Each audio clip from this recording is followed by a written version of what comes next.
turned bitter. You just stopped entertaining nonsense. That's the highest form of revenge, indifference. They can't destroy what no longer reacts. You outgrew the game. You don't even play it anymore. And that's why they hate you now, because your peace cost them their power.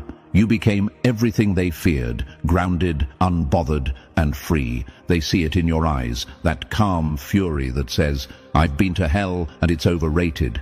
You used to chase validation. Now validation would chase you if it could catch up.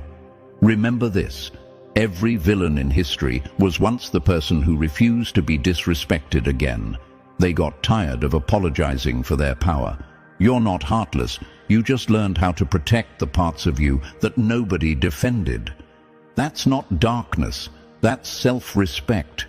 So here you stand, not as the victim, not as the survivor, but as the aftermath itself. You took damage that would have erased 99% of people, but you rebuilt yourself with the debris. You turned pain into architecture. You stopped asking for fairness and started building empires out of what was left.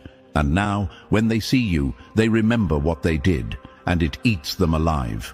The universe didn't save you, it trained you, and now the world has to live with what it created. Someone who doesn't break, doesn't beg, and doesn't lose sleep over people who already lost access to your energy.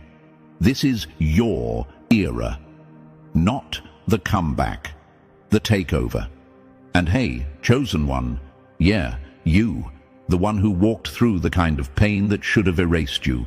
You didn't just survive it, you absorbed it. That's power they'll never understand. Before we go any deeper, take a second and drop 999 in the comments.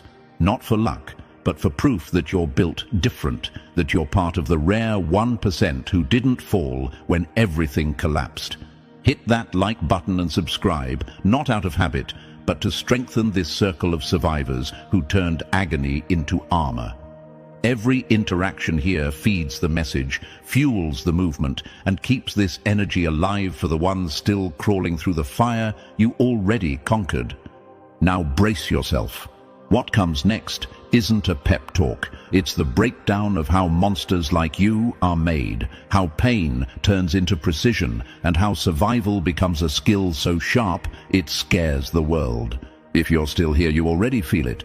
That pull in your chest isn't random, it's recognition. So stay. Let's tear the truth open step by step, and by the end, you'll understand exactly why they couldn't destroy you, even when they should have. Number 1. When they clapped for your collapse, they signed their own downfall. They cheered too early. They mistook your silence for death, not realizing you were busy becoming something they'll never recover from.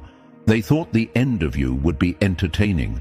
They gathered in corners, whispering like vultures waiting for the last breath.